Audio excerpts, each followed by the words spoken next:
ya, tetapi yang nanti berbeda dengan yang kemarin. Ya, oke, saya.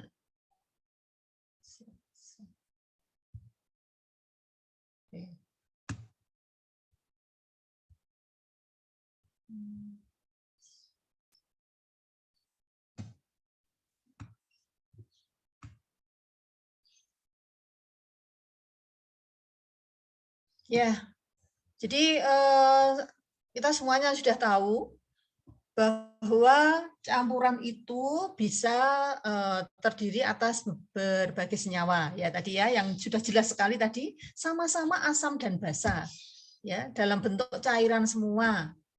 Ya, itu kalau bercampur nanti bisa menjadi cairan tetap cairan, ya atau larutan tadi, atau nanti ada yang menghasilkan padatan. Ya, berarti ada campuran yang terdiri atas cairan dan padatan. Demikian pula kita tahu persis ya di dalam air kita, kenapa air itu berasa segar, karena ada gas karbon dioksida yang ikut terlarut di dalam air. Kemudian kenapa bagaimana ikan-ikan ada di dalam air bisa hidup, tanaman-tanaman yang ada di dalam air bisa hidup, karena adanya oksigen yang terlarut di dalam larutan tersebut ya, sehingga campuran itu ya jadi pasti akan berupa campuran dari berbagai senyawa yang bentuknya bisa gas, bisa cair, bisa padat. Nah, campuran yang secara fisik dicirikan oleh komposisinya yang bervariasi tersebut, tentu saja masing-masing komponen umumnya masih mempertahankan sifat individunya, ya. Sehingga yang kita kenal kemarin ada yang tadinya padat kemudian masuk ke dalam cair atau pelarutnya adalah berupa cairan, maka akan membentuk larutan. Tetapi selain itu tadi ada yang, kalau yang suspensi ini saya sudah sekalian ya, enggak usah di luarnya yang suspensi, tetapi ada yang sejenis ya, mirip ya, tetapi ternyata sebenarnya berbeda, yaitu adalah antara larutan dengan yang kita kenal dengan nama koloid. Ya. Kenapa ini larutan dan koloid ini kita tadi kita jadikan satu, walaupun nanti sebenarnya koloid itu juga ada bermacam-macam, tetapi kalau kita lihat dari bentuk larutannya, ya jadi kalau sama-sama itu dalam bentuk larutan, dalam bentuk cairan, maka antara koloid dan larutan ini sebenarnya tidak terlalu tampak ya bedanya. Karena apa? Yang tampak secara fisik ini adalah kita seolah-olah hanya melihat satu fase saja. Ya, jadi bentuknya cair semuanya. Ya, begitu ya. Kalau itu yang bentuknya cair. Jadi kalau padatan dilarutkan ke dalam pelarutnya kemudian membentuk larutan, ya. Ternyata ada yang memang benar-benar larutan, ada juga yang ternyata dia adalah koloid. Ya. Untuk larutan itu adalah partikel-partikelnya bisa dalam bentuk atom, bisa dalam bentuk ion, atau bisa dalam bentuk molekul. Ya. Nah, dalam koloid ini partikel-partikel adalah biasanya berupa makromolekul. Ya. Jadi kalau misalnya kita tadi melarutkan sama-sama ya, ini ada gula, kemudian ada pati. Nah, gula kalau kita larutkan ke dalam air, dia akan terurai menjadi molekul-molekulnya. Ya, molekul gula. Kemudian kita di air itu tidak tampak lagi gulanya. Nah, sehingga inilah yang kita kenal sebagai campuran yang homogen. Nah, kemudian tadi pati, ya jadi pati. Memang kalau pati kita larutkan ke dalam air, kira-kira larut nggak ya? Kalau saudara ada yang pernah memasukkan pati kemudian ke dalam air diaduk begitu? Tidak larut. Tidak larut. Tidak larut. Dia tepung pati kan, Bu? Iya, tepung pati. Ya. Dia kayak jadi gitu, kayak mengeras gitu, Bu. Nggak larut. Kalau airnya banyak, maksudnya padi kita hanya punya segelas air, kemudian kita tambahkan setengah sendok kecil padi, jadi aduk gitu. Nggak larut. Nggak larut ya, pasti akan tadi ya, pasti akan kita dapatkan endapannya, gitu ya. Nah, ini yang tadi yang saya katakan.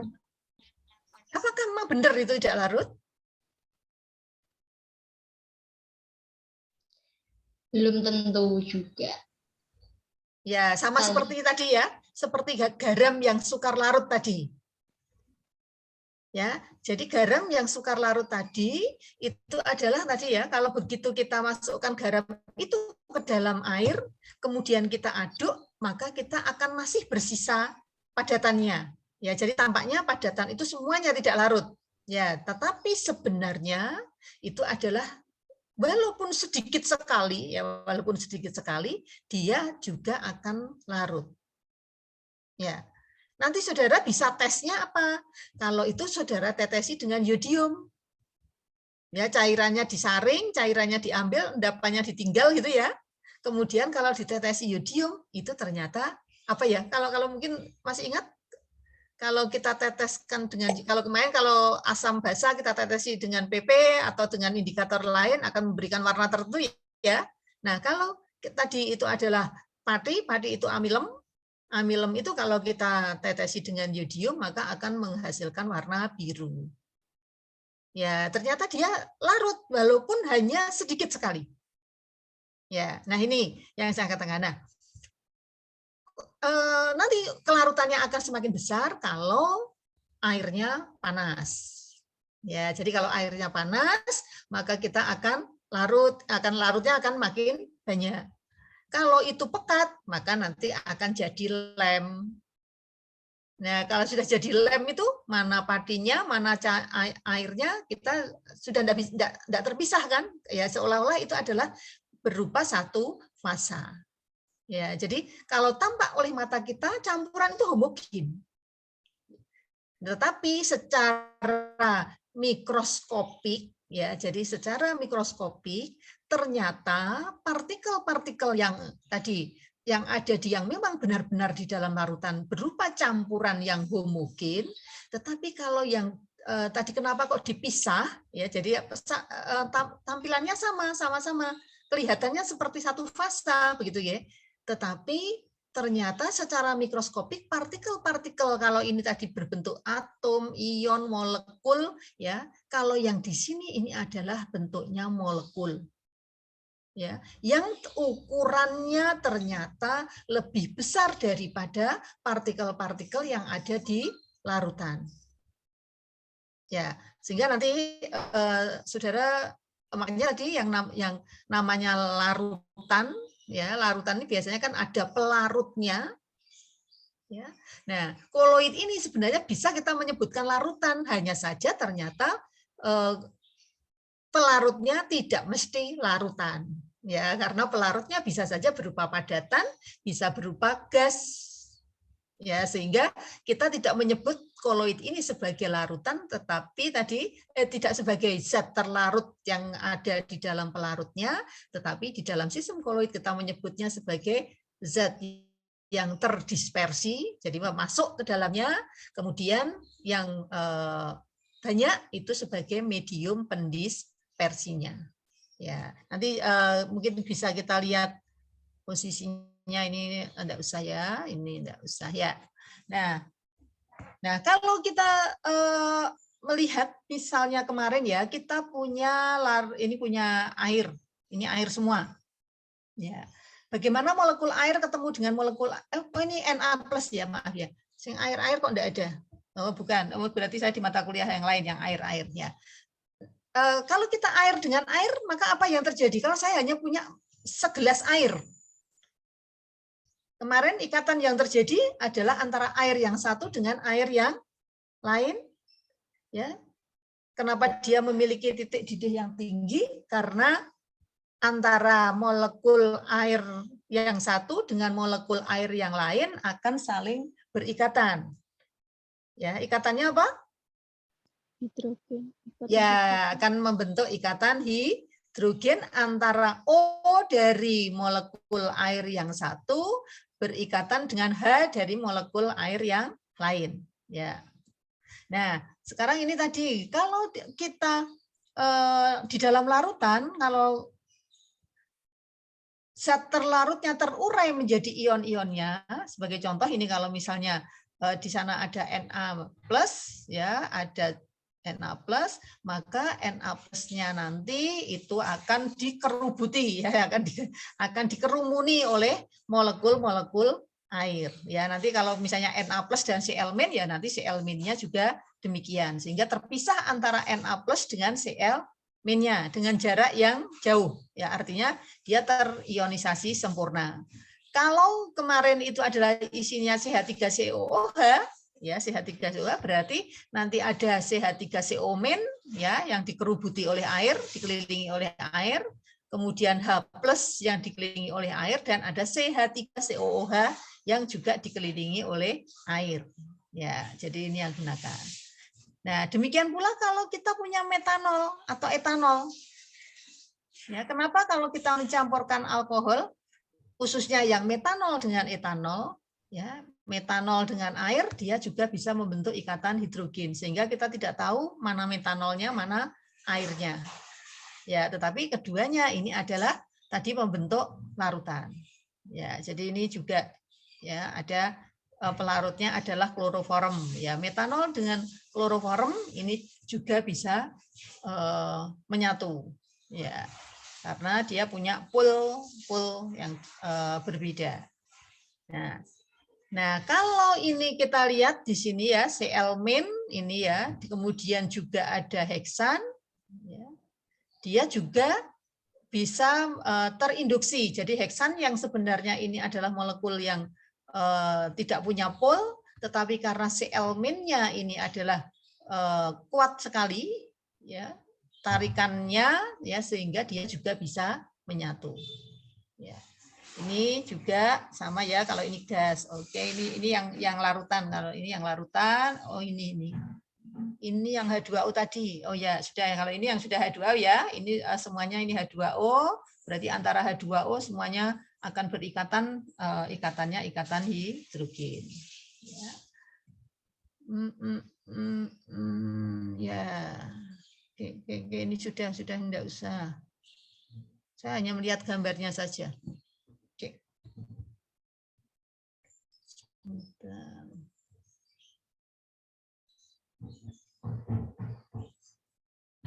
Ya. Nah, sekarang kan tadi yang saya katakan kalau biasanya kita menyebut larutan itu adalah zat terlarut yang bercampur ke dalam pelarutnya.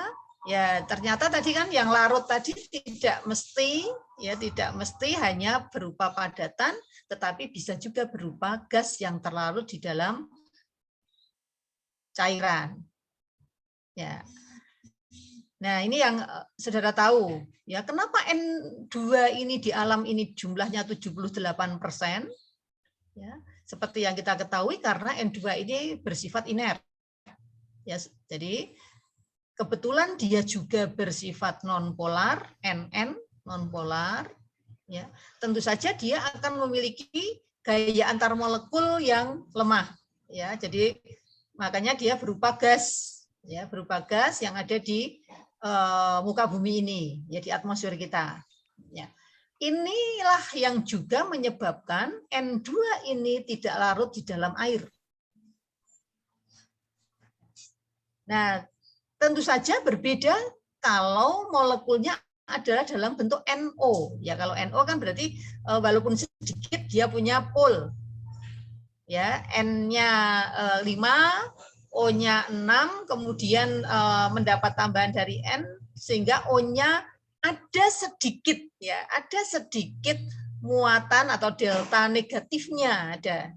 Ya, sehingga ada sedikit sekali ada positifnya. Ya, sehingga walaupun sama-sama sebenarnya ini adalah ini sama-sama non polar ya, sama-sama non polar, tetapi NO ada sedikit ya, sedikit sekali, itu adalah memiliki sifat yang kepolaran sedikit, tapi hanya sedikit sekali. Ya, sehingga dia akan sama-sama memiliki titik-titik yang rendah, dan di alam ini adalah biasanya sebagai pencemar ya, kita tidak inginkan ada ini ya yang digunakan. Nah, ini akan berkorelasi dengan kelarutannya di dalam air.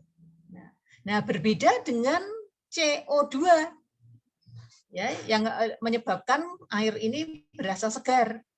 Sehingga kalau air dipanaskan, itu biasanya CO2-nya akan menguap, sehingga kalau kita mandi dengan air yang sudah dijemur, itu menjadi tidak segar. Ya. Nah, CO2 ini adalah mudah sekali ya sebagai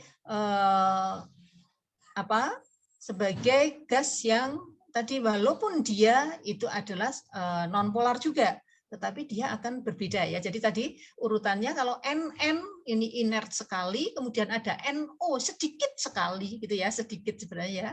Kemudian ada CO2 yang ternyata walaupun COO ini dia juga non-polar, tetapi dia ternyata juga bisa larut di dalam air. Kenapa? Karena bisa membentuk ion hidrokarbonat.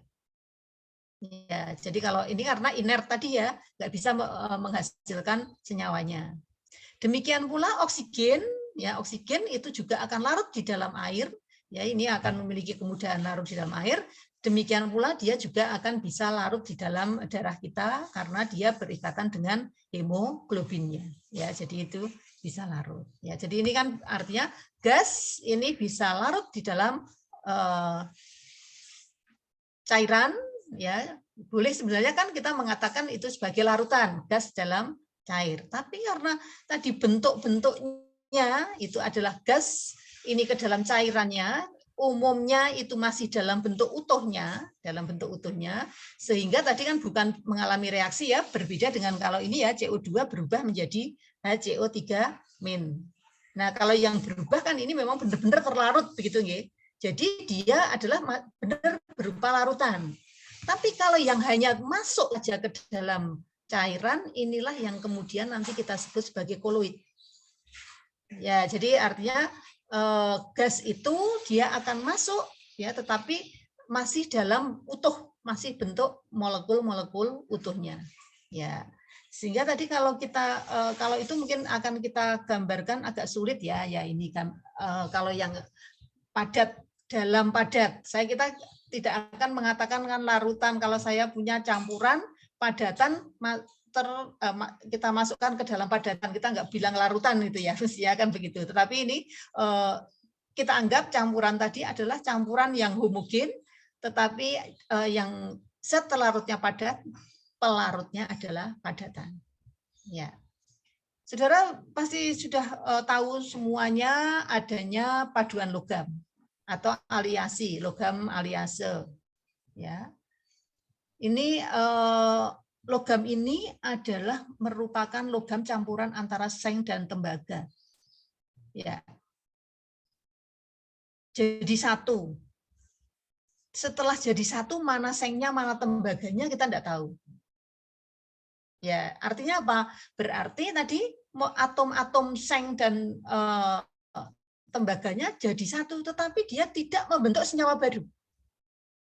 Ya. Nah, bagaimana posisi molekulnya? Ternyata dia hanya nyelip saja di antara atom-atom yang ada di sini. Ya, jadi ini kita gambarkan yang putih adalah seng, kopernya, Cu-nya adalah yang merah ini. Ya, kalau kita campurkan keduanya, maka sengnya akan masuk ke rongga-rongga di antara atom-atom C-nya ini. Tetapi dia akan membentuk paduan logam ya, menjadi secara fisik itu adalah satu ya. Jadi sepertinya hanya itu adalah satu logam yang baru. Ya, nanti saudara akan mendapatkan seperti perunggu, kuningan, monel, itu kan merupakan campuran-campuran logam. Emas 22 karat, emas 18 karat. Ya, berarti kan emas murni kan 24 karat. Berarti yang lain itu adalah bukan emas. Ya, nah, tetapi kita tidak tahu mana campurannya, mana tembaganya ya. Kita tidak tahu ya. Karena ini tadi hanya dia berada di rongga-rongga ini. Ya. Demikian pula ini kalau saudara baja, ya. Baja itu kan campuran antara besi dan karbon. Ya. Yang besi mula-mula adalah memiliki sifat mudah berkarat, nanti lama-lama akan rapuh, ya. Tetapi setelah dicampur dengan karbon, maka dia akan menjadi baja yang amat sangat kuat. Ya, sebagai penyangga jembatan, sebagai rel kereta api, misalnya kan begitu ya, itu adalah merupakan baja-baja. Nah, ini juga tidak campurannya tidak menghasilkan suatu zat yang baru, ya. Ya, tetapi setelah bercampur ini, maka kita tadi ya tampilannya sudah menjadi berbeda.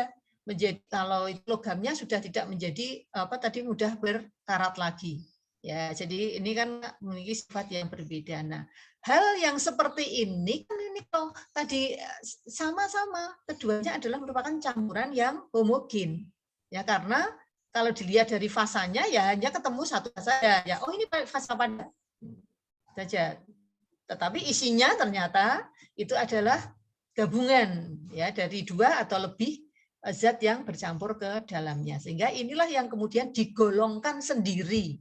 Ya, digolongkan sendiri walaupun sebenarnya dia sama-sama berupa campuran yang homogen ya, tetapi kemudian yang membedakan itu adalah dilihat dari besarnya partikel. Jadi tadi gula larut dalam air, padi juga larut dalam air, sama-sama di dalamnya molekul, ya, yang terlarut di dalam air, tetapi yang gula di dalam air masuk kita golongkan ke dalam campuran, ke dalam larutan, ya, sedangkan yang padi di dalam air tadi itu adalah kita golongkan ke dalam campuran yang homogen, namun sebenarnya dia heterogen. Kenapa? Karena itu adalah dilihat dari besarnya partikelnya. Jadi ini seperti ini kan tetap campurannya tetap heterogen. Ya. Berbeda tadi ya kalau menyatu jadi apa? Berbeda ion-ionnya tadi ya, semuanya yang tampak airnya saja ya. Ion-ionnya karena kecil sekali ukurannya. Kalau ini kan karena masih tetap besar ya, sehingga ini adalah kita golongkan ke dalam koloid. Ya, sehingga bagaimana saudara tahu untuk membedakan mana yang larutan, mana yang koloid, mana yang suspensi, itu adalah salah satunya ditunjukkan dengan besarnya partikel. Ya, karena ini posisinya ya, jadi dilihat secara mikroskopik ternyata itu tidak bercampur sempurna, tidak menyatu ya. Ya, demikian pula kalau saudara ini adalah sabun ya, yang nantinya biasanya kita akan kalau ada air dan minyak itu nggak mau menyatu gitu ya, tidak mau menyatu. Kenapa? Karena tadi yang satu punya dipol, yang lain non, ya non, like dissolve like, ya dia hanya suka sejenisnya, karena nggak sejenis sehingga dia akan selalu memisah. Ya, namun ternyata kita bisa mencampurkan air dan minyak. Ya, tapi dengan bantuan. Ya, dengan bantuan. Lah, siapa yang membantu? Ini adalah salah satunya adalah apabila ke dalam campuran air dan minyak tadi kita tambahkan sabun, kemudian kita kocok, maka kita akan mendapatkan satu fasa. Yang mula-mula terpisah 2 fasa, kemudian akan menjadi satu fasa. Ya, satu fasanya itu apakah air dan minyaknya itu membentuk sesuatu yang baru? Tidak. Airnya ya tetap air, minyaknya ya tetap minyak. Hanya disatukan oleh sabun, di mana sabun ini memiliki 2 ujung, ya 2 ujung. Yang ujung ini panjang ini adalah tersusun dari rantai karbon, ya, jadi sehingga senyawa karbon ini memiliki sifat yang non polar. Ya, tetapi dia punya ujung yang polar. Ya, jadi kan orang membuat sabun itu adalah dengan mereaksikan antara alkohol ya atau minyak ya yang mengandung COH, tadinya kan COH ya, mengandung minyak atau lemak dengan basa kuat. Ya, sehingga akan menghasilkan COOH-nya hanya lepas, Na-nya masuk, berarti ini plus H2O. Ya. Sehingga kalau saudara membuat sabun atau deterjen, itu kan saudara sabun mandi khususnya ya. Yang sabun mandi biasanya saudara kan minyak, apakah minyak sawit atau minyak kelapa, kemudian ditambah dengan basa kuat, NaOH atau KOH. Ya dicampur maka jadilah sabun.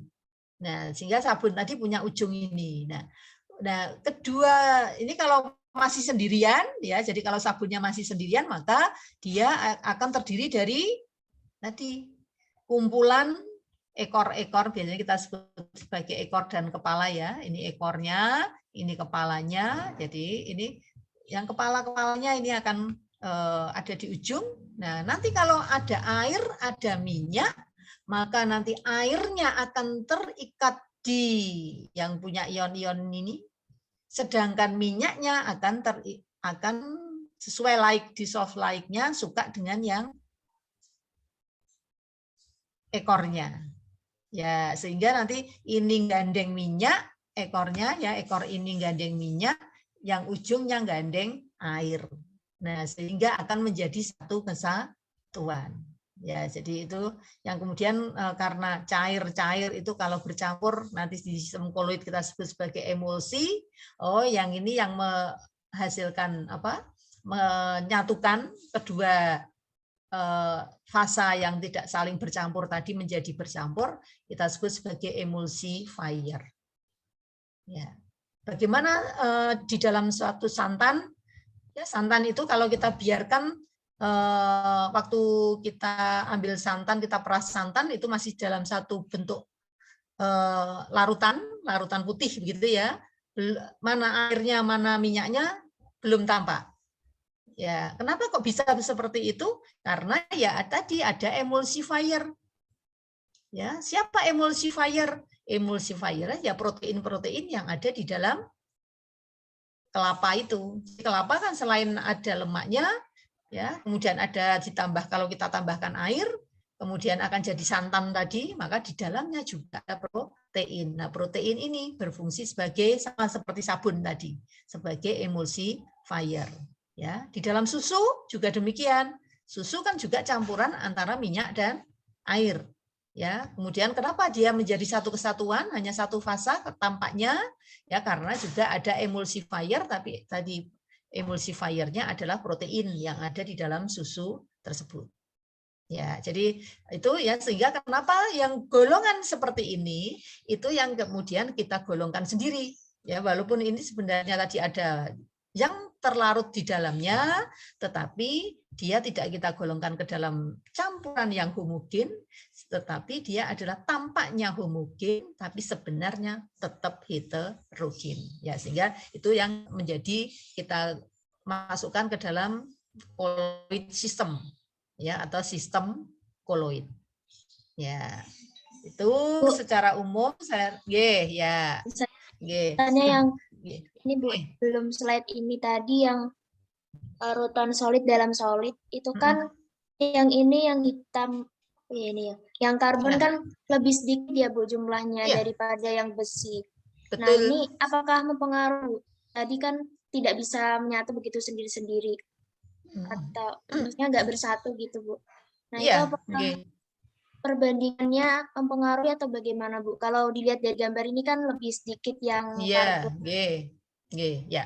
Ya, memang betul ya. Jadi saudara gambar apa ya tadi ya bayangan mungkin ini kalau kita baca begitu ya. Jadi artinya pastilah yang namanya tadi ya namanya larutan kan tadi ada zat terlarut dan ada pelarutnya. Zat terlarut jumlahnya jauh lebih sedikit dibandingkan pelarutnya. Itu ya. Nah, ini juga sama. Kenapa makanya kita sebut sebagai larutan tadi, walaupun nanti ternyata berbeda dengan larutan ya. Ada zat yang terdispersi, ya, jadi istilahnya kan begitu ya. Ada zat yang terdispersi dan ada fasa pendispersinya. Sehingga pasti dari sisi perbandingan atau komposisi jumlahnya itu yang zat terdispersinya pasti jauh lebih sedikit dibandingkan dengan medium pendispersi. Ya, sehingga tadi kenapa kok ini tadi ini sengnya yang sedikit-sedikit ya. Misalnya kan begitu ya. Yang ini tadi apa karbonnya sedikit-sedikit. Ya. Kemudian kalau tadi misalnya ada emas, ya ini emas, kemudian kalau emas murni ini kuning semua, itu 24 karat. Ya. Tetapi kemudian tadi ada dua karat yang dispersikan zat lain, ya umumnya itu adalah tembaga. Ya, jadi tembaga ini sebagai pengganti karbonnya, maka tembaganya juga akan ada di antara logam-logam tadi, logam apa? Atom-atom emasnya. Ya, maka akan menjadi emas yang 22 karat, ada yang menjadi 18 karat, ada yang 15 karat, itu menunjukkan apa? Menunjukkan zat terdispersinya yang jumlahnya makin lama makin besar. Ya, sehingga emas sendirinya makin. Nah, baja ini juga sama, Mbak. Jadi kekuatan baja tentu saja akan bermacam-macam, tergantung pada berapa jumlah karbonnya. Oke. Nah, tentu saja tidak mungkin kalau karbonnya sebagai pendispersi, wong karbon itu, saudara kalau karbon grafit itu kan seperti isi pensil itu. Ya. Kalau karbon yang itu karbon murni, ya jadi ya karbonnya karbon yang murni. Karena kalau kita misalnya kita punya arang kayu, ya itu juga karbon ya, tapi karbonnya tidak murni, jadi masih banyak campurannya. Nah, kalau karbon yang berasal dari kayu dibandingkan dengan karbon yang berasal dari tempurung batok kelapa, nah yang di batok kelapa itu lebih kemurniannya lebih tinggi. Tetapi nanti kalau kita ingin mendapatkan yang benar-benar murni berarti harus dihilangkan itu impuritisnya, ya pengotor-pengotornya, sehingga kita dapatkan karbon yang murni. Kalau yang karbon yang murni itu nanti akan menjadi tadi, kalau saudara kan nggak bisa hancur ya, kecuali kalau dipukul keras ya, tapi artinya dia bisanya patah-patah. Ya. Nah, besi ini tadi ini dengan dicampur ini justru akan menjadi sesuatu yang lebih kuat. Ya, ternyata besi dicampur dengan karbon tadi menjadi baja yang amat sangat kuat ya dibandingkan dengan besinya sendiri ya, besi sendiri karena nggak tahannya karena karatnya itu sih ya, yang karatnya yang bikin hancur. Begitu mungkin, Mbak?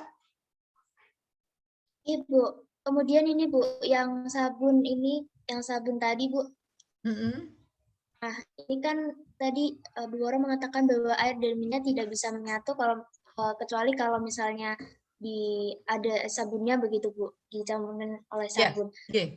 Sabun ini sabun sendiri kan bermacam-macam ya Bu. Ada sabun mandi yang batang gitu, ada yang sekarang ada yang cair, terus apakah deterjen yang Bu Wara katakan tadi itu juga termasuk sabun begitu Bu? Dan apa yang menyebabkan sabun itu bisa memisahkan bisa menyatukan air dan minyak begitu. Ya. Yeah. Jadi ini tadi ya. Jadi istilah sabun itu kan hasil dari reaksi penyabunan. Ya, jadi sabun seperti garam, ya seperti garam itu nama garam ya, garam umum gitu. Nama garam itu kalau hasil reaksi antara asam dan basa. Gitu nggih. Jadi kita akan mendapatkan istilah kan, jadi garam itu istilah ya. Jadi garam tidak hanya garam dapur maksudnya kan begitu, tetapi adalah siapapun senyawa yang terdiri atas ionnya ion logam dengan ion sisa asam, itu namanya garam. Siapapun ya, jalannya siapapun senyawanya kan begitu nggih. Nah, garam dapur merupakan salah satu contoh garam. Ya, jadi kan begitu nih. Nah, ini juga tadi istilah sabun itu adalah hasil dari reaksi penyabunan atau reaksi saponifikasi.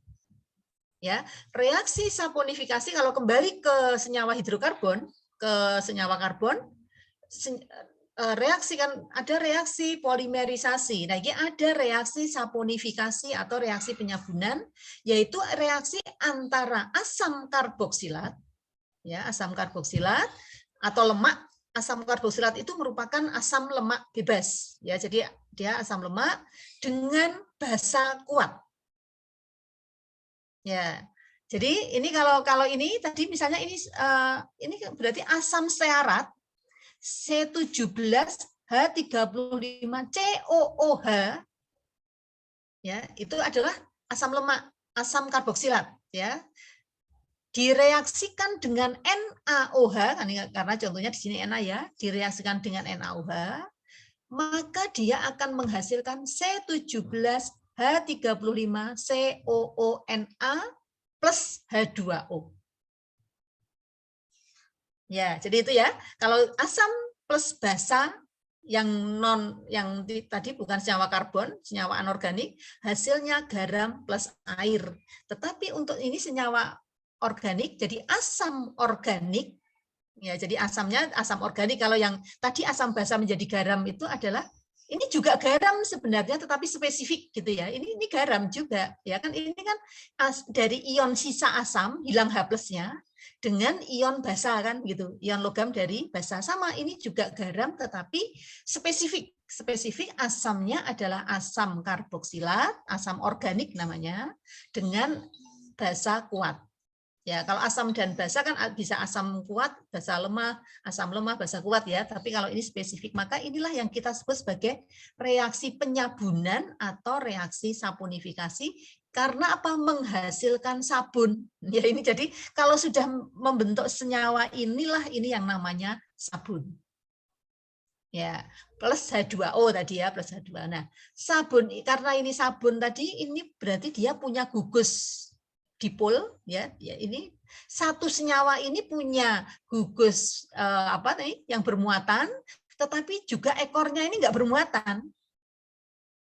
Ya, ini adalah kalau ini hidrofob, ini hidrofil. Ini yang bisa gugus hidrofil ya, suka air itu kan artinya kan tadi kalau like dissolve like berarti kan sama-sama punya pol.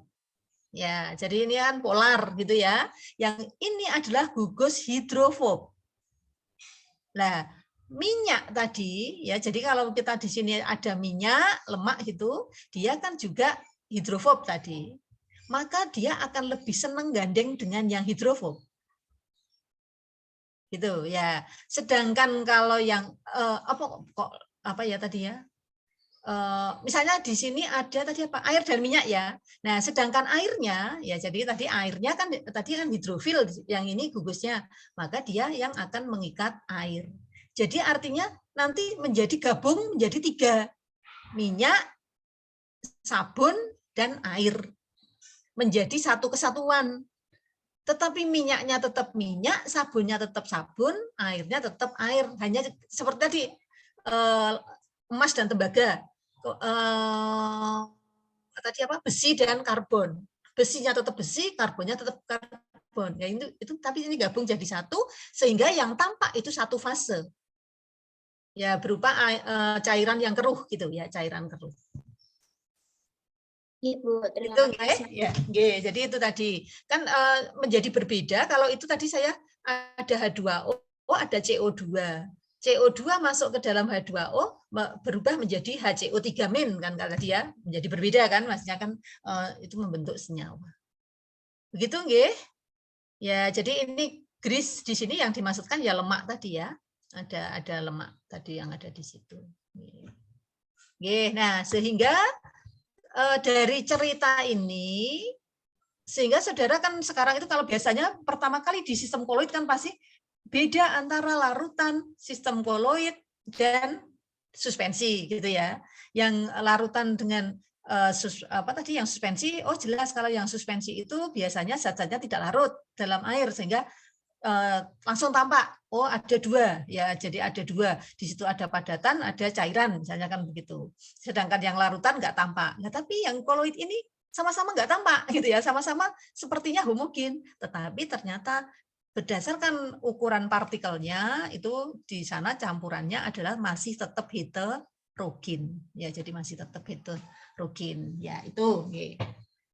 Nah sehingga nanti saudara kalau itu tadi sudah jadi baja, sudah jadi emas sekian karat, atau misalnya nanti saudara kan ada salah satu contoh misalnya ada kaca berwarna sudah jadi batu mutiara ya, misalnya itu adalah merupakan larutan ya, larutan tapi dalam tanda petik tadi ya, larutan dia adalah tadi larutan tapi dari padat campur padat. Ya, sehingga tadi kalau larutan itu umumnya yang kita sebut sebagai larutan adalah padat dalam cair atau gas dalam cair misalnya ya. Tetapi kalau koloid ini gas dalam cair bisa, gas dalam padat bisa, gitu kan? Cair dalam padat bisa, cair dalam cair bisa, cair dalam gas bisa. Sehingga kita punya 8 variasi yang masuk ke dalam golongan koloid. Ya, ke dalam sistem koloid. Ingat ya? Masih ya? Ada yang tadi ya, tadi yang contohnya padat-padat.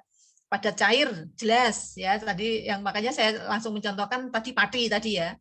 Ya pati kalau kita masukkan kayaknya enggak larut, tapi sebenarnya ada yang larut ya. Jadi, nah kalau kita panaskan jelas larut semua. Ya, maka jadilah lem. Agar-agar. Ya, harusnya kalau agar-agar itu kan kalau kita larutkan larut kan itu ya. Ya, jadi tapi begitu dipanaskan kemudian akan membentuk suatu gel. Ya, sehingga kita akan punya campuran juga, larutan juga kayaknya begitu ya. Tetapi ternyata itu berbeda dengan larutan yang tadi garam dengan air atau tadi gula dengan air. Nah, sekarang kalau yang padat-padat, saudara sudah tahu persis lah. Kalau saudara sudah dapatkan perunggu, dapatkan kuningan, dapatkan monel, dapatkan emas 22 karat, 18 karat, 10 karat, misalnya kan begitu, saudara mungkin nggak akan mengalami perubahan. Ya sudah setelah sudah jadi satu kesatuan tadi kan sudah ya saudara akan mendapatkan zat baru. Maksudnya ya seolah-olah kan begitu ya, mendapatkan materi baru. Ini perunggu ya gitu. Ini adalah emas yang 22 karat. Ini adalah kuningan. Ya, artinya stabil. Ya, jadi padatan dalam padatan tadi untuk koloid ini cenderung kestabilannya tinggi. Ya, jadi nanti saudara punya baja, nanti rontok karbonnya lepas-lepas gitu, enggak akan. Ya, jadi artinya dia punya kestabilan yang amat sangat tinggi. Ya. Nah, kemudian sekarang bagaimana dengan gas dalam cair tadi ya misalnya ya. Gas dalam padat dulu ini tadi padat-padat. Sekarang gas dalam padat. Ya, saudara punya ada gas terdispersi ke dalam padatan. Saudara punya roti. Punya roti. Kenapa roti itu mengembang? Kalau kita buat ya, biasanya kan begitu. Kalau membuat roti, kecuali kalau membuat ini prol tape, yang kita memang inginnya makanan itu tidak mengembang walaupun kita campur ya. Tetapi yang roti ya, yang kita biasanya menyebut sebagai roti, bolu, itu kan pasti saudara ingin mendapatkan yang lebih besar daripada ukuran bahannya ya. Jadi kan ukurannya menjadi membesar ya. Kenapa kok dia bisa membesar? Ada baking powdernya, Bu. Oh, karena baking powdernya ya. Ya, baking powdernya itu membuat membesarnya kenapa? Karena itu gas. Ada gas menghasilkan gas. Ya. Ya, baking powder itu nanti akan reaksinya salah satunya menghasilkan gas CO2. Nah, gas CO2 itu akan terperangkap ke dalam padatan tepung terigunya yang sudah diadon dengan macam-macam tadi. Sehingga kalau roti itu membesar, saudara akan melihat lubang-lubang yang ada di dalam roti itu. Ya, setiap kita buka, maka di situ pasti akan ada rongga-rongga yang kosong. Nah, itulah yang membuat mengembang.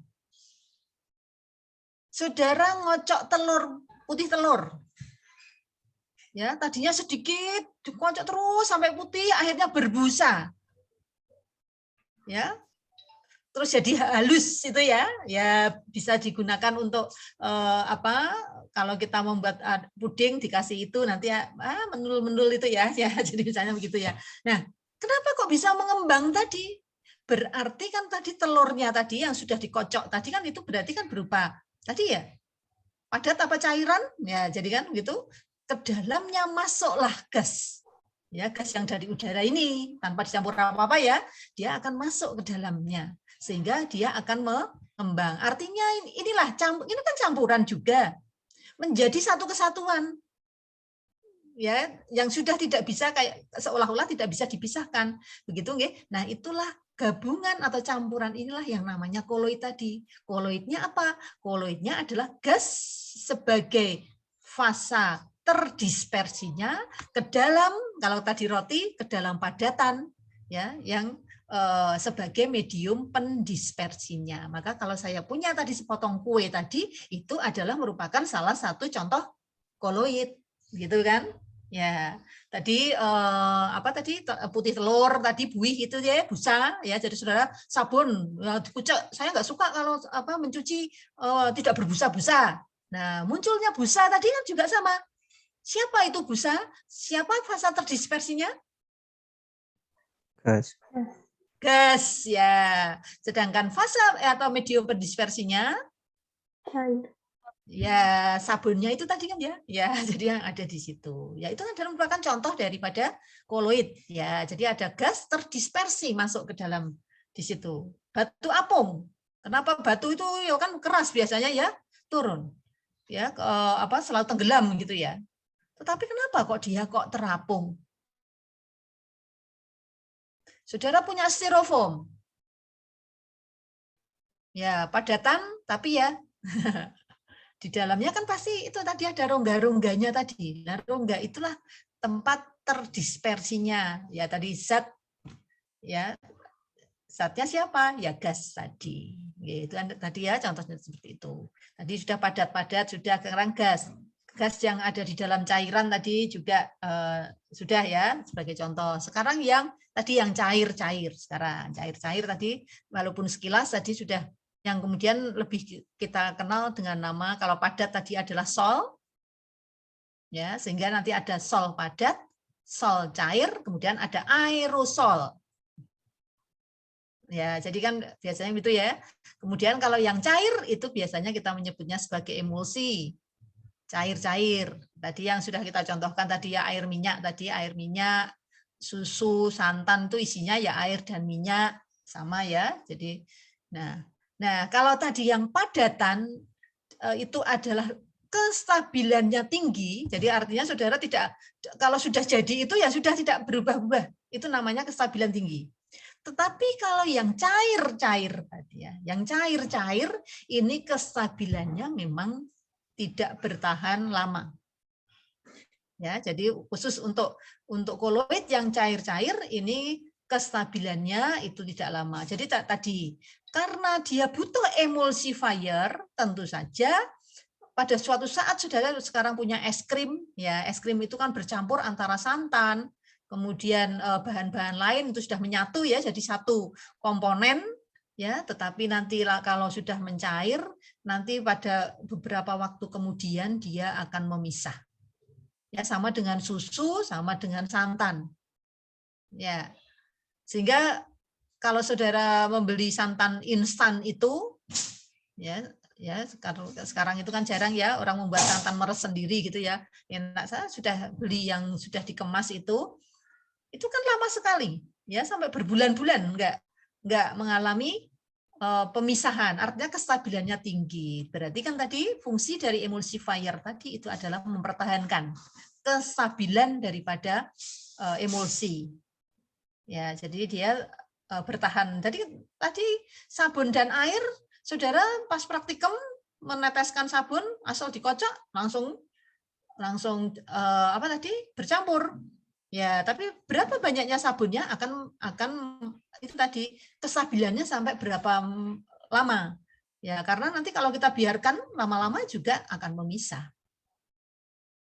Ya, jadi itu karena tadi emulsifiernya kekuatannya kan tidak bertahan lama.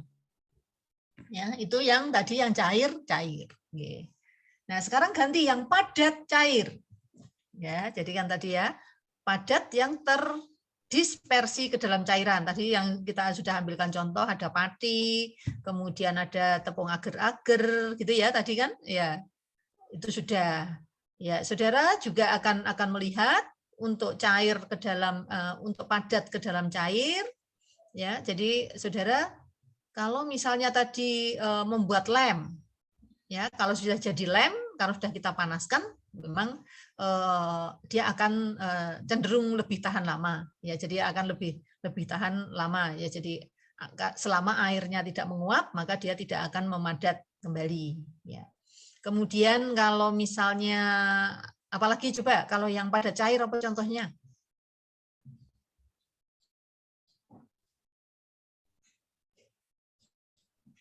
Darah, Bu. Darah ya, padatannya apa, Mas? Sel darahnya, Bu. Sel darahnya oke, ya. Dengan pendispersinya berarti Mungkin plasma plasma darahnya. darahnya ya. Jadi kalau saudara menyembelih ayam gitu ya, menyembelih ayam, tadinya kan yang mengucur darah ya. Kalau kita keiris kan nggak banyak ya, sehingga nggak tampak. Kalau kita menyembelih itu, nanti kalau Idul Adha gitu lah, dilihat aja ya. Jadi kan itu kan darahnya banyak, masih merah darah semua gitu ya. Tapi kemudian kalau kita biarkan, nanti yang merah-merahnya itu akan menggumpal, kemudian kita akan dapatkan cairan kekuningan gitu ya, biasanya kan itu ya, jadi akan memisah ya, jadi itu oke. Apalagi? Ibu Wora mau tanya, Oh nggih, Mbak Khairunisa. kalau es batu dicampur air panas itu termasuk padat terdispersi dalam cairan nggak, Bu? Ayo temannya, es batu masuk ke dalam air saja, nggak usah air panas bisa ya. Coba. Oke, ada di Mbak. Apakah itu termasuk koloid? Tidak, Bu. Ya, Bu. Oh, tidak, kenapa? Kok tidak, kenapa? Karena es batu itu asalnya juga dari air. Jadi nanti kan kalau dimasukin ke air, nanti Ya. es batunya balik lagi ke fase awalnya. Iya, jadi H2O-nya tetap kumpul dengan H2O lagi gitu, nggih. Iya. Ya, jadi tidak ada yang terdispersi di sana. Itu, Mbak. Hanya bentuknya tadi padatan yang tadi. Jadi kalau kita larutan itu berarti ada zat lain yang terlarut ke dalam pelarutnya. Berarti yang dinamain koloid itu yang senyawanya itu berbeda, yang tercampur ya, Bu? Yes, ya namanya campuran tadi ya. Makanya kan namanya campuran. Ya, campuran artinya berarti ada 2 atau lebih zat yang bercampur. Oke. Contohnya mentega itu termasuk, Bu. Mentega? Iya? Oke. Oke, mentega, margarin, keju. Mentega sama siapa? Yang panas. Mentega tok. Mentega aja. Mentega saja.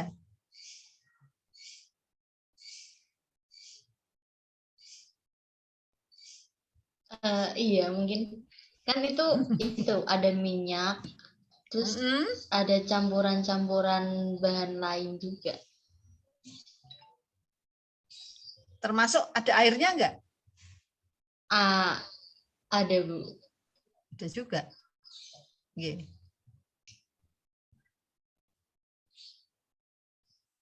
Keju, mentega, margarin.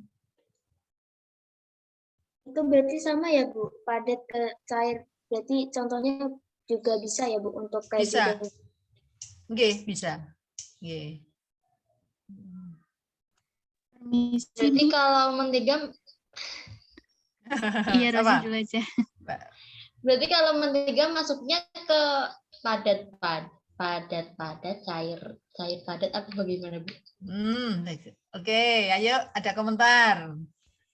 Yang pendispersinya yang bentar. Ya. Sambil nunggu, Mbak Nabila ada apa?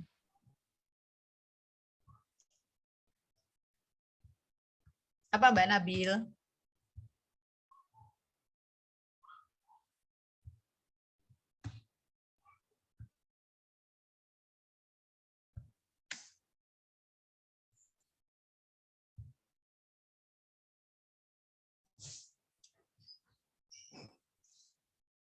Ada pendapat?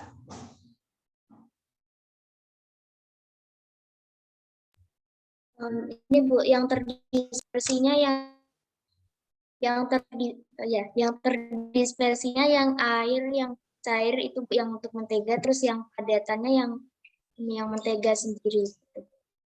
Ya, itu minyak juga ya. Mentega itu kan minyak yang memadat. Jadi kalau kita punya minyak cair, ya minyak itu adalah lemak. Tadi yang mentega itu juga lemak, sama ya. Itu tersusun dari asam-asam lemak. Namun kalau yang pada suhu kamar ini bentuknya cair, maka kita sebut sebagai minyak tadi ya. Sedangkan kalau bentuknya padat, ya tadi ya, makanya mentega itu adalah minyak yang bentuknya padat, kan gitu. Sehingga isinya adalah sama-sama itu adalah berupa asam lemak. Nah, kalau dilihat dari rantai senyawa karbon yang tadi berupa minyak cair, itu minyak yang berupa cair itu adalah ikatannya adalah ikatan jenuh. Ya, digunakan. Mungkin begitu tadi ya Mbak. Jadi airnya sedikit ya. Jadi tadi berarti air terdispersi ke dalam minyak. Itu nggih. Permisi Ibu. Oke, yang Mbak Nabila tadi nggih, ya silakan.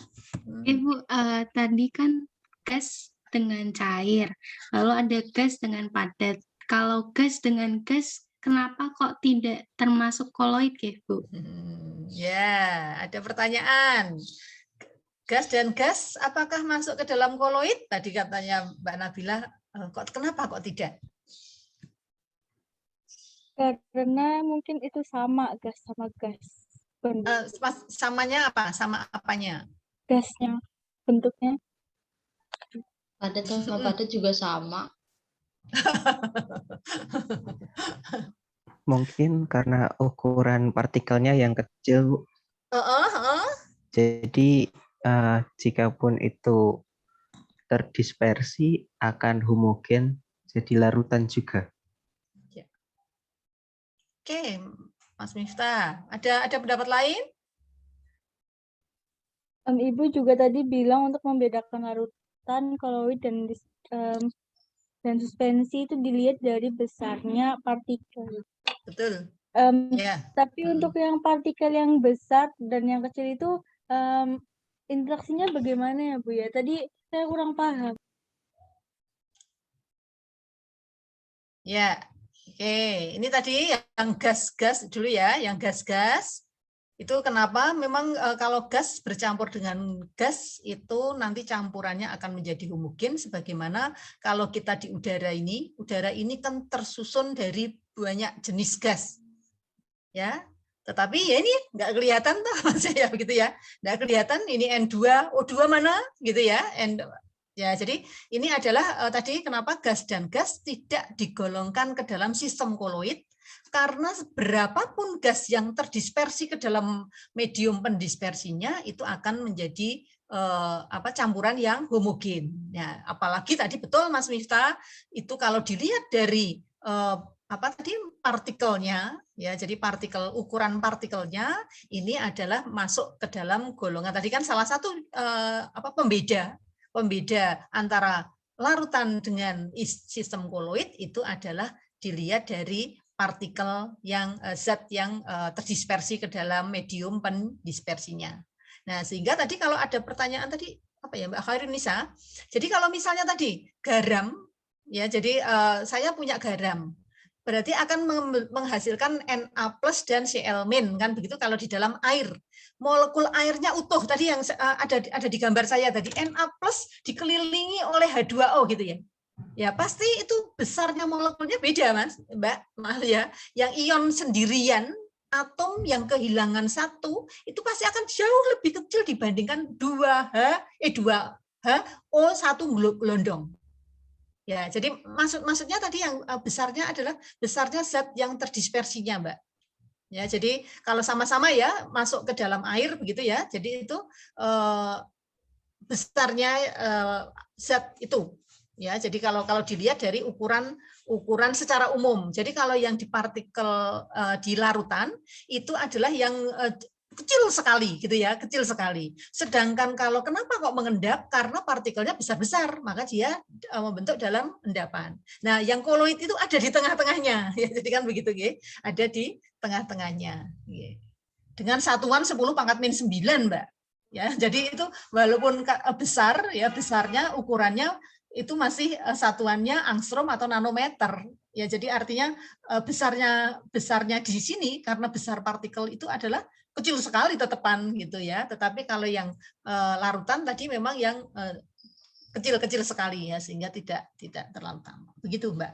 Mungkin ya. Jadi istilah besar kecil tadi itu adalah dilihat dari ukuran partikel ya. Jadi pakai 10 pangkat min 9 begitu ya. Oh iya Bu, tadi kan ada juga gambar yang apa ya tadi yang tembaga dengan seng itu tembaganya kan kecil ya Bu ya.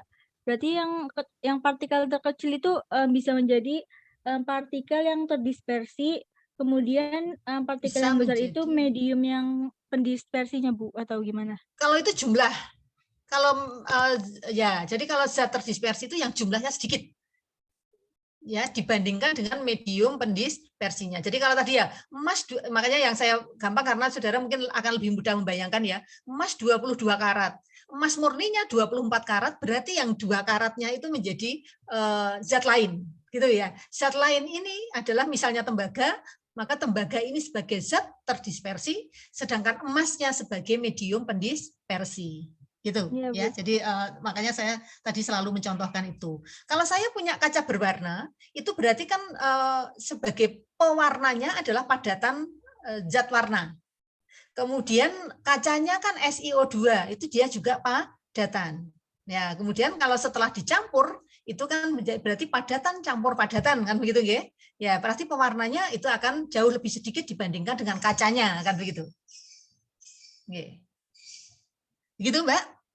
Iya Bu, bisa. Ya, jadi nah kemudian jangan dibayangkan bahwa pencampuran itu ya pokoknya saya punya emas putih apa serbuk emas kemudian punya serbuk Cu campur rupruk gitu kan nggak bisa ya. Ya tetap harus dilelehkan, kemudian diadon gitu ya. Jadilah zat baru gitu ya. Jadi itu nah, tapi tadi ya yang saya katakan campuran tadi tidak menghasilkan senyawa baru gitu. Jadi senyawanya tetap masih 2 zat yang bercampur. Itu intinya. Mudah-mudahan menjadi lebih jelasnya. Sehingga tadi kalau yang padatan terlarut di dalam atau terdispersi ke dalam medium pendispersi cair itu akan lebih stabil kalau ukurannya itu sesuai dengan ukuran partikel koloid. Ya. Sebagai contoh, saya punya serbuk kopi. Ya, serbuk kopi, kemudian saya buat minuman, ya, minuman kopi itu ya, saya campur dengan air panas. Kalau dengan air dingin kan apa ya? Lama gitu ya, kita masuk ya. Apa yang terjadi? Ya, kalau kita beli kopi serbuk yang ada di pasar itulah maksudnya kan gitu ya, yang sudah dihaluskan itu, kemudian kalau kita larutkan atau kita campurkan dengan air, maka apa yang terjadi?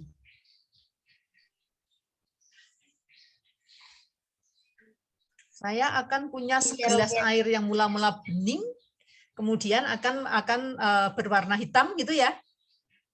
Kita aduk terus. Nah, kemudian setelah kita biarkan, maka kalau serbuk itu partikelnya seukuran partikel suspensi, artinya besar, maka nanti pasti banyak endapan yang ada di bawahnya.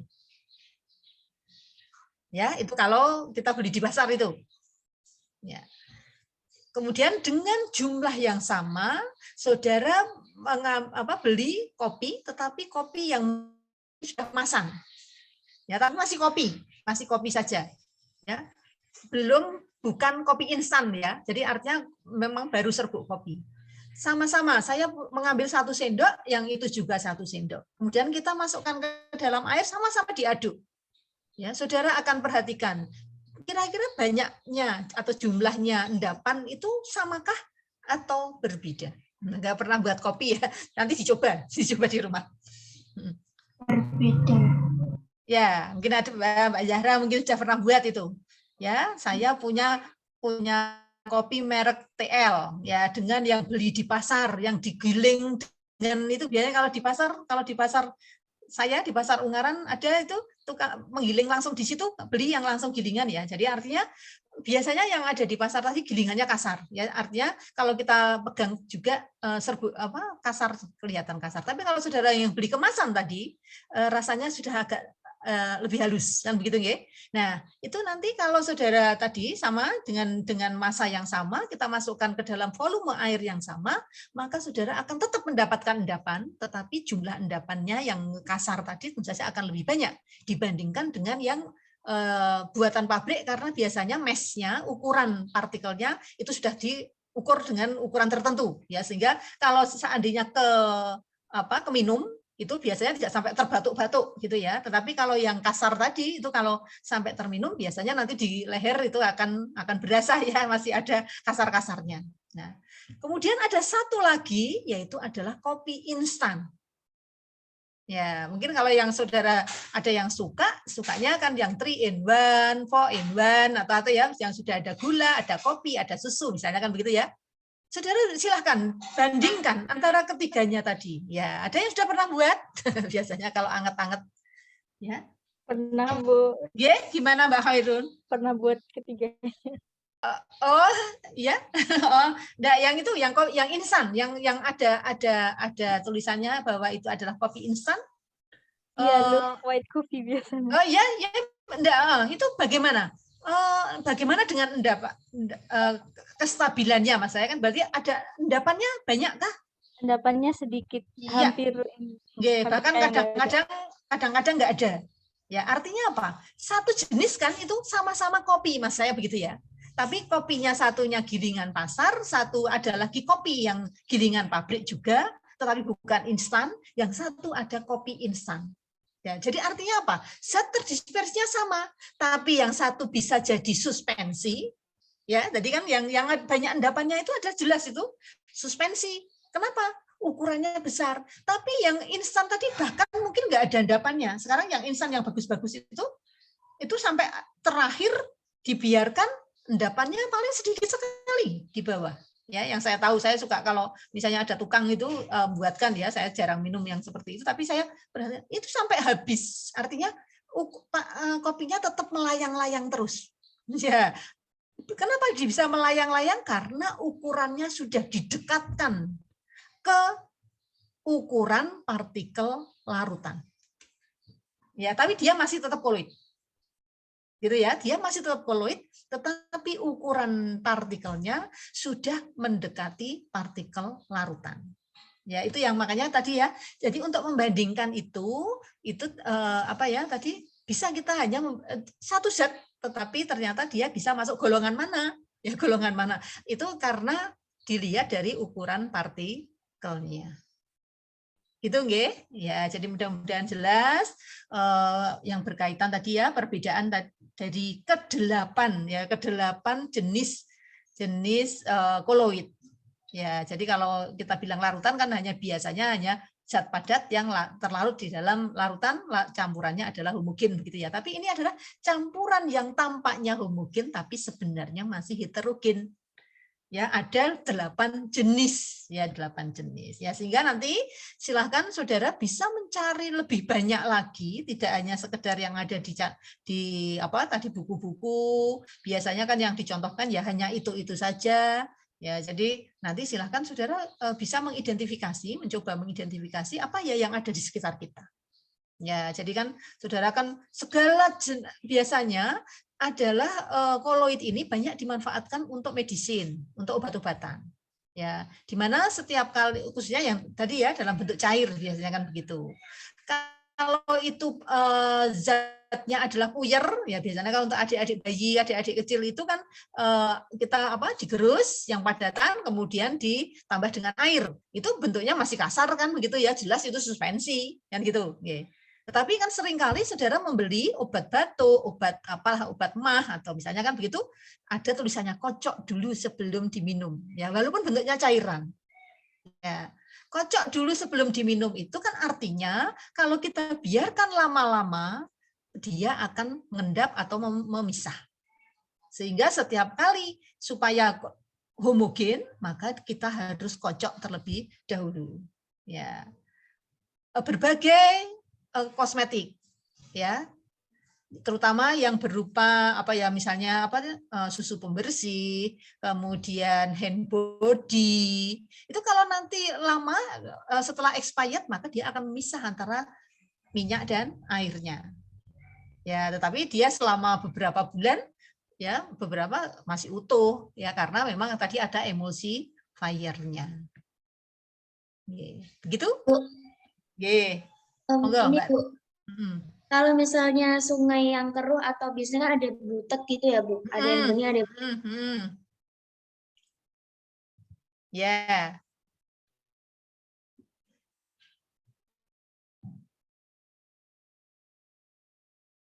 Apa itu ya? Tadi apa ya? Saya Ini Bu, ini sinyal saya Bu. Oh ya, saya pikir Ulangi Bu.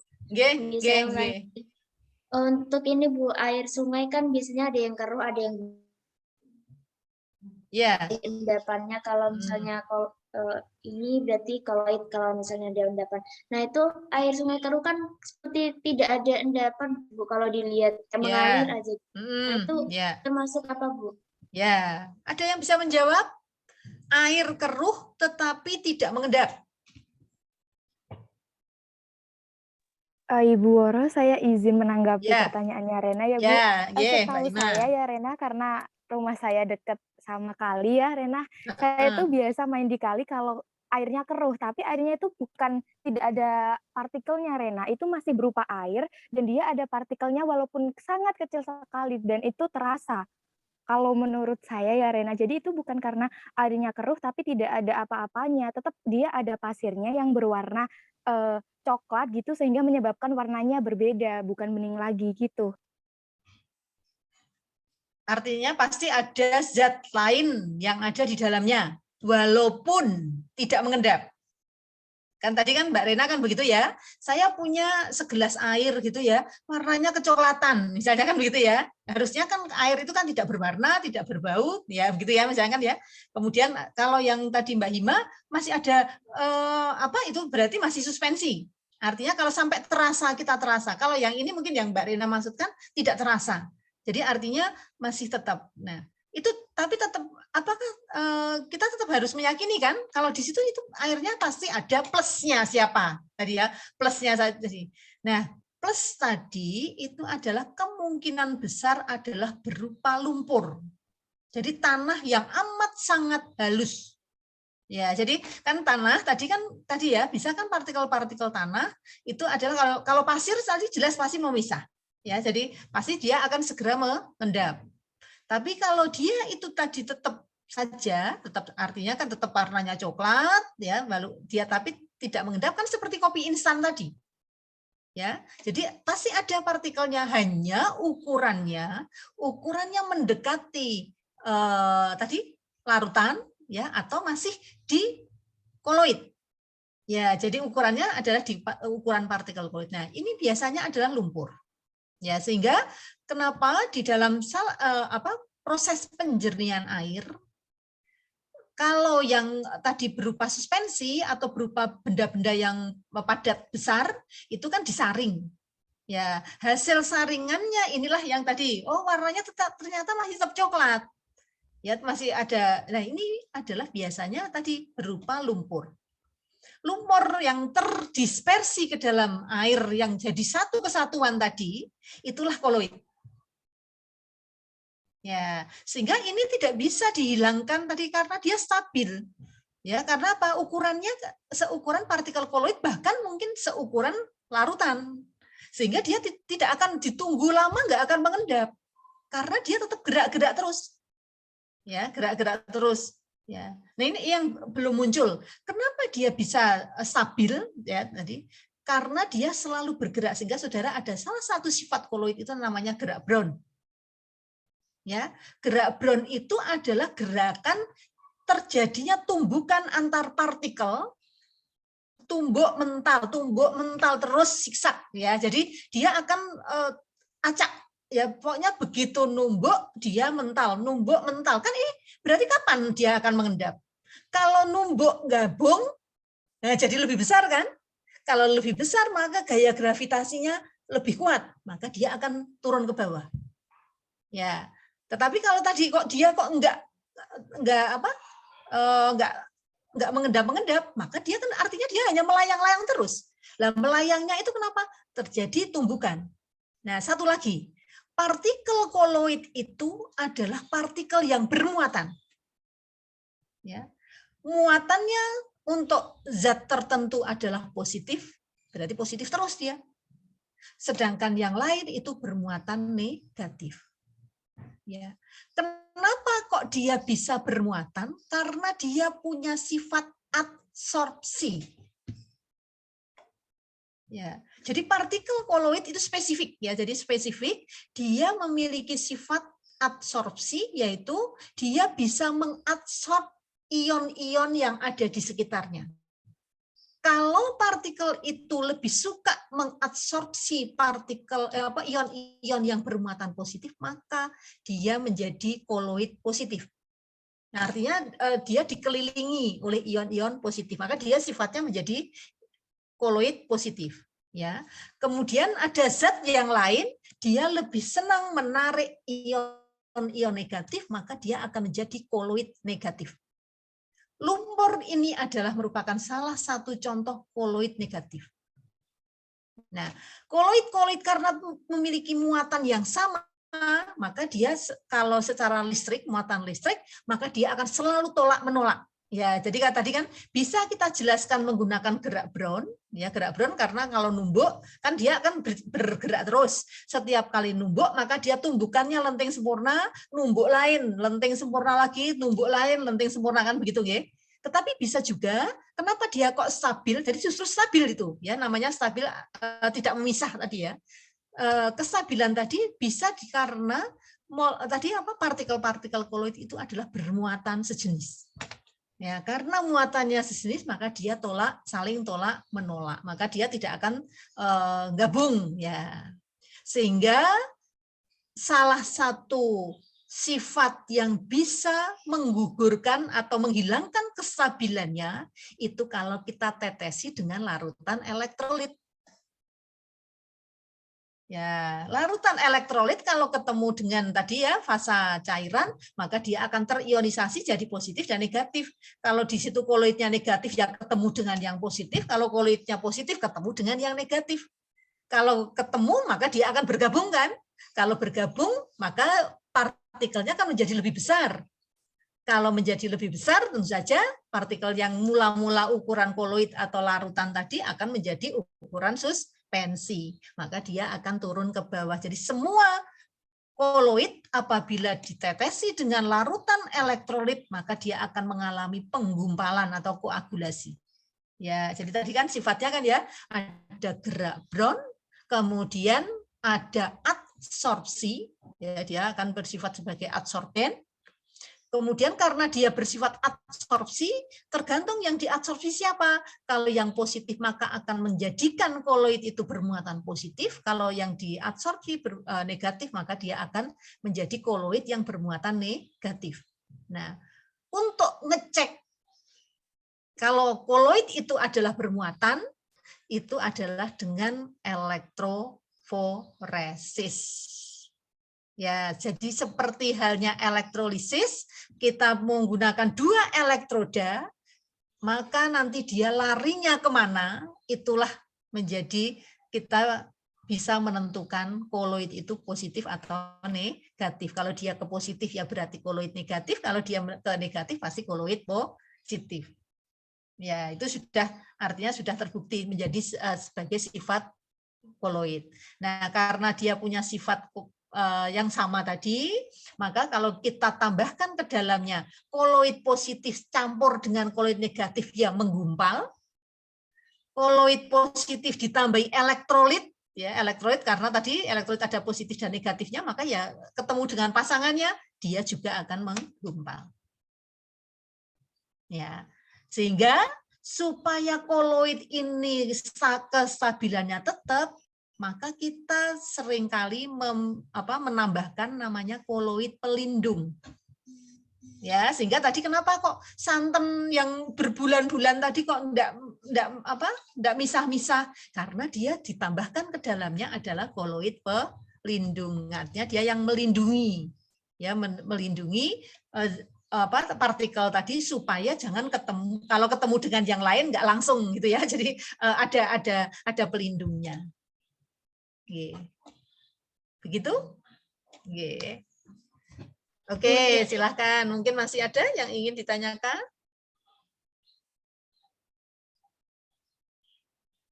Ibu Woro, saya izin bertanya. Kan di buku Kimia Dasar 2 itu ada yang mengatakan bahwa di koagulasi itu muatannya itu hilang. Berarti itu sebenarnya muatannya tidak hilang ya, Bu? Hilang. Tapi berpasangan hilang. Iya, ya Masnya hilangnya karena berpasangan tadi. Oh, begitu. Baik. Menjadi tidak bermuatan lagi, maksudnya gitu. Hilangnya itu maksudnya tidak berdia. Jadi kan tadi kan misalnya lumpur. Lumpur itu adalah koloid negatif. Kalau kita tambahkan tawas, ya tawas itu kan ada Al plusnya di sana. Ya, maka kan akan menjadi gabung. Maka kan negatifnya hilang. Karena sudah jadi nol, maksudnya kan begitu ya, sudah ada negatif ketemu positif netral, maksudnya begitu sudah jadi nol. Tapi ya tadi jadi gumpalan. Jadi setiap kali proses penjernihan air, maka kita akan tambahkan tawas ke dalam tadi airnya, ya air yang sudah kita kategorikan bersih. Bersih itu bersih dari suspensi ya.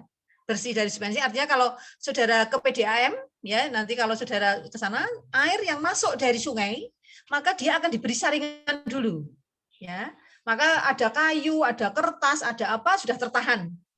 Ya, masuk ke dalam kolam yang pertama itu tadi air yang keruh tadi kalau sumber airnya keruh ya tadi yang tadi ditanyakan Mbak Rena tadi misalnya airnya masih keruh ya di situ dibiarkan, maka kalau itu adalah partikelnya yang masuk tadi suspensi maka dia akan mengendap ya. Nah, kemudian kan pasti nanti di atas akan lebih jernih, ya kan gitu ya. Hasilnya kan kalau kita punya air keruh, kita biarkan semalam, misalnya kan begitu, maka kita akan dapatkan air yang sudah lebih jernih dibandingkan dengan yang awal. Tapi tadi yang kata Mbak Rena, tapi ternyata kok itu masih coklat ya. Nah, artinya apa? Masih ada partikel-partikel yang seukuran partikel koloid ke bawah, ya, yang masih ada di situ. Nah, sehingga inilah yang tadi kita pisahkan dari endapannya, kita alirkan ke kolam yang lain, di situ kita tambahkan tawas. Kita tambahkan tawas itu tidak usah kita aduk. Begitu tawasnya masuk itu langsung ketemu sendiri, kerumpul. Saudara bayangkan itu. Kenapa? Karena ini tadi kan negatif ya. Negatif begitu ketemu pasangannya positif itu langsung kayak muter sendiri itu dah. Muter kayak mencari sendiri. Ya, kalau diaduk itu supaya lebih cepat ya. Tapi kalau tidak usah kita aduk, saudara coba nanti kalau saudara punya air keruh kemudian beli tawas ya. Biasanya di toko-toko itu ada yang suka beli menjual tawas kan karena tawas kan juga biasanya digunakan untuk deodoran. Ya, biasanya kan begitu ya. Ada yang menggunakannya sebagai deodoran, itu saudara bisa tambahkan. Nanti saudara lihat, nanti akan jalan-jalan sendiri, akan mendekati sendiri itu ya. Ya, jadi akan bergabung. Itulah kestabilan koloidnya terganggu dengan adanya tawas, maka dia akan bergabung, positif dan negatifnya gabung, membentuk yang namanya flock. Ya, jadi kan tadi langsung yang mula-mula partikel-partikel kecil yang melayang-layang itu kemudian bergabung, itu yang namanya flock, prosesnya flokulasi. Karena menjadi flock tadi itu ukurannya besar, maka dia akan tertarik oleh gaya gravitasi bumi, dia akan turun ke bawah. Maka nanti airnya jadi jernih. Ya, jadi tadi Mbak Rina jangan takut kalau nanti masih tetap tadi ya, tambahkan tawas. Ya, nah kemudian kan akan mengendap. Nah, pada saat mengendap itu pengendapan itu namanya presipitasi, ya gitu ya, prosesnya presipitasi. Dan pada saat dia presipitasi tadi, air tadi kan mungkin saja mengandung ion-ion logam lain-lain, ya kan itu kan campuran-campuran begitu, maka ion-ion logam tadi bisa bersama-sama dengan vlog tadi, ya jadi ikut serta, itu prosesnya kita sebut sebagai kopresipitasi. Ko itu bersama-sama, jadi mengendap bersama-sama dengan temannya yang sudah mengendap terlebih dahulu. Ya, sehingga dengan kita menambahkan tadi menetralkan menetralkan koloid, ya, kestabilan koloidnya, maka ion-ion logam yang lain juga bisa ikut berkurang. Kalau di situ banyak besi, ion besi kan yang bikin baju putih kita jadi kekuningan, misalnya kan begitu ya. Atau kalau kita minum kadang ada berasa, misalnya kan begitu. Kalau kadarnya tinggi, maka dia sudah bisa ikut bersama-sama, ikut mengendap. Ya, nah setelah itu yang beningnya berarti endapannya kita buang. Yang bening ini kalau itu dari sungai, kalau itu tidak dari sungai yang dilewati atau melewati daerah industri yang kemungkinan membuang limbahnya ke dalam sungai itu, ya, sehingga mungkin saja juga banyak digunakan untuk MCK, banyak digunakan bermacam-macam, ya.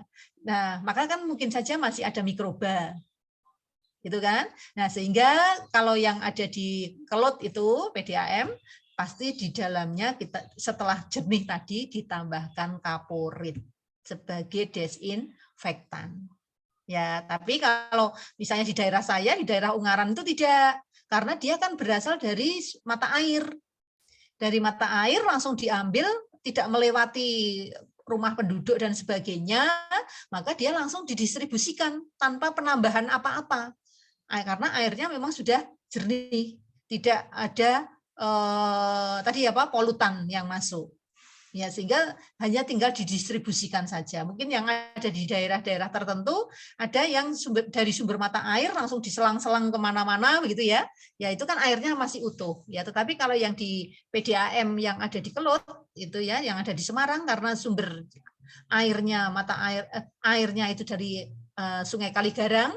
Sungai Kaligarang itu kan pasti dimanfaatkan oleh penduduk yang ada di sepanjang sungai, kemudian di sepanjang sungai juga banyak industri, sehingga tentu saja banyak tadi. Nah, sehingga saudara kalau mengambil yang endapan kan pasti akan diambil dari atas ya, supaya tidak ikut lagi yang endapannya kan begitu ya.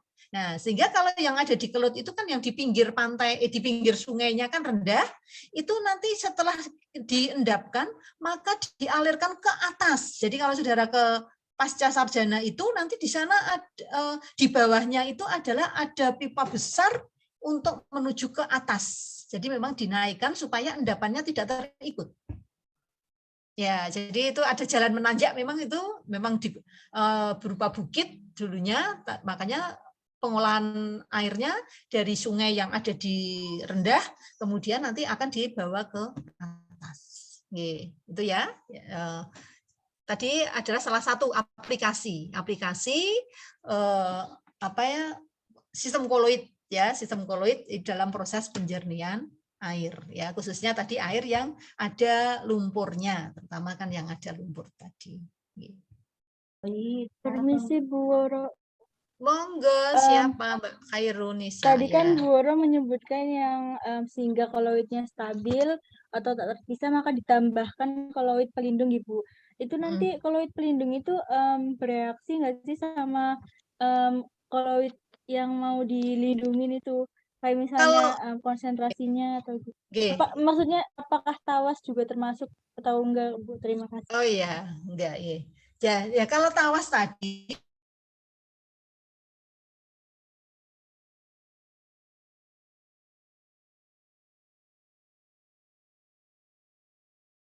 kecuali kalau berlebih ya. Kalau lumpurnya mengendap, artinya di airnya sudah nggak ada.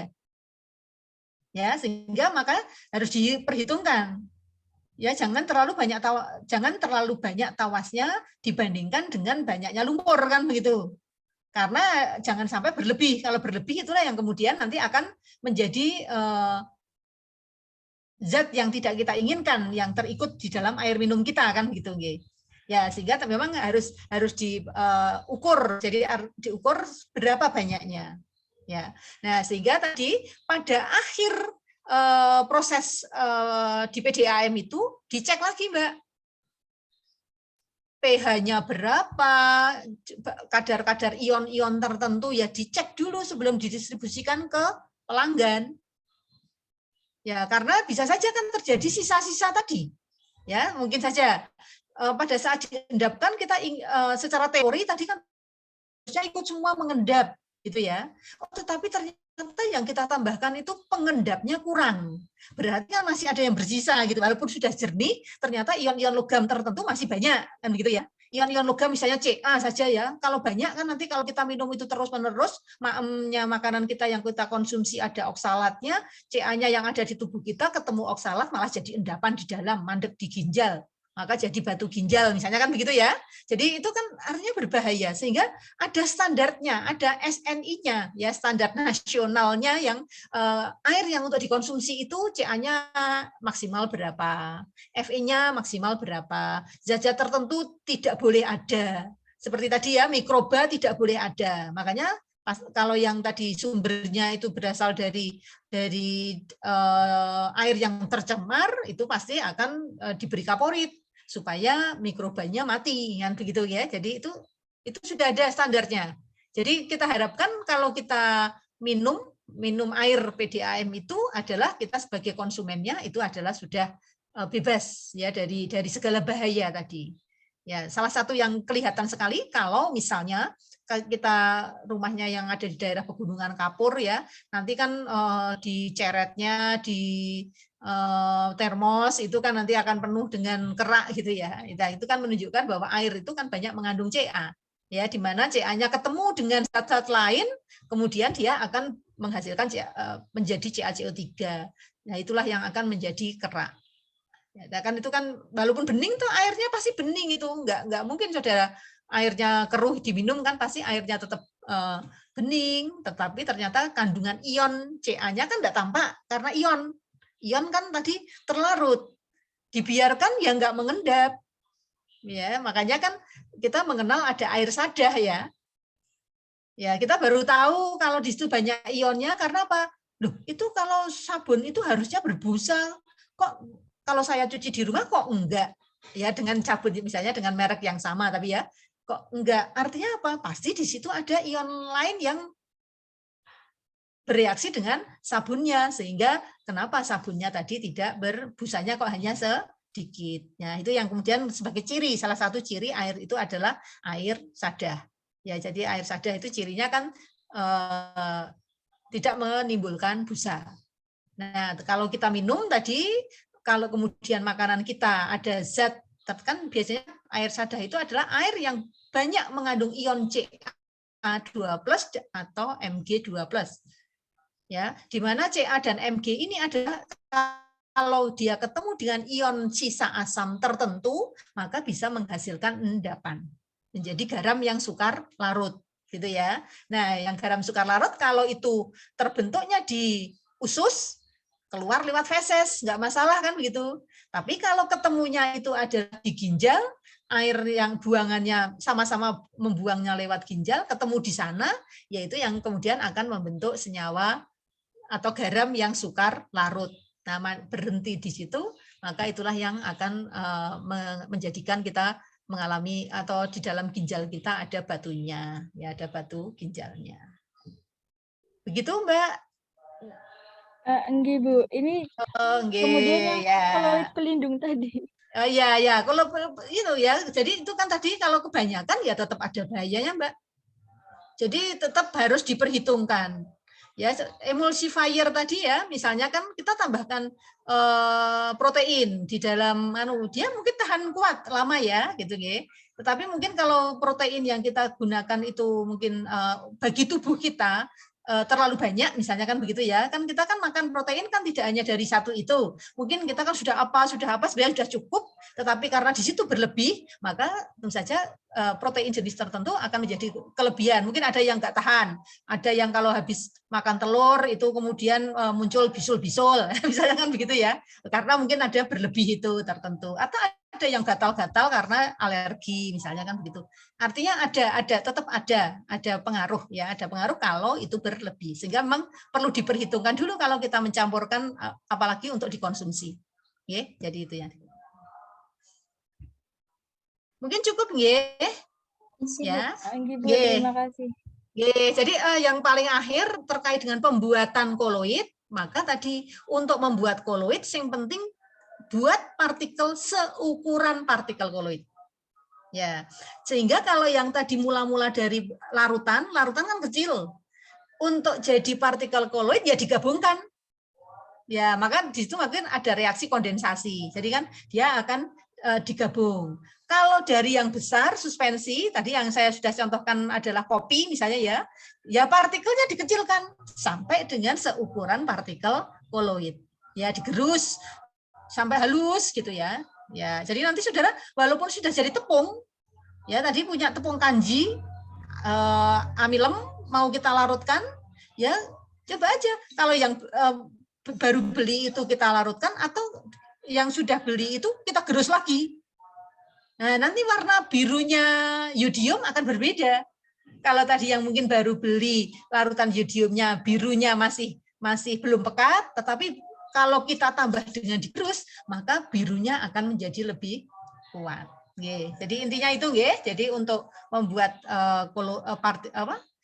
sistem koloid ya berarti partikelnya dibuat seukuran partikel koloid. Ya, yang kecil dibesarkan, kalau yang besar dikecilkan. Oke, saya rasa itu saja. Nanti dicoba ya untuk yang soal-soalnya. Kalau nanti seandainya masih belum ada yang belum jelas, biasa tulis terima kasih ini yang sudah mengisi kemarin yang ada Mbak siapa ya? Ada 2 kayaknya yang Masnya silahkan punya pertanyaan, punya apa ya? Tadi pengetahuan, silahkan ya diisikan di forum. Ya, kemudian silahkan monggo temannya mau menambahkan atau mau bertanya di sana. Saya coba buka ya. Jadi saya usahakan walaupun di tengah kesibukan saya pokoknya nyoba untuk membuka di sana. Saya rasa untuk ini kita cukup untuk pertemuan kita pada siang hari ini. Untuk berarti larutan dan koloid sementara tatap mukanya kita anggap cukup, tetapi kalau masih ada pertanyaan tetap tidak masalah. Untuk minggu depan kita akan masuk ke laju reaksi atau ke kinetika kimia ya untuk pertemuannya. Sehingga tadi silahkan kalau ada pertanyaan-pertanyaan masih saya layani baik itu lewat forum diskusi atau lewat grup, silahkan. Oke, terima kasih semuanya tadi yang sudah ikut serta. Saya mungkin catatan saya masih kurang. Ada Mbak Khairunisa, Mas Miftah, Mbak Roja, Mbak Hima, Mbak Rena, Mbak siapa lagi? Mbak Nabila ya? Tadi ya? Nabila, Bu. Terus siapa lagi tadi mungkin ada, Mas? Ada enggak? Ada Astria tadi sepertinya. Oh, Mbak siapa? Astria. Astria, mana. Oh ya, Mbak. Mungkin ya, Astria. Oke, kalau yang belum nanti silahkan biasa kirim Jabri ke saya. Oke, terima kasih semuanya. Ini sudah masuk semuanya ya ini ya 23. Oke, mari kita akhiri untuk pertemuan kita pada siang hari ini. Mudah-mudahan apa yang kita diskusikan akan menjadi pemahaman kita semuanya. Apabila masih merasa belum puas, bisa sambil mencari-cari sumber-sumber ataupun mau saling berdiskusi antar kita. Ya, mudah-mudahan nanti kita mendapatkan pengetahuan yang komprehensif. Ya. Oke, mari kita tutup dengan berdoa bersama-sama. Mudah-mudahan kita selalu diberikan kesehatan dan kesempatan untuk bertemu lagi. Berdoa disilahkan.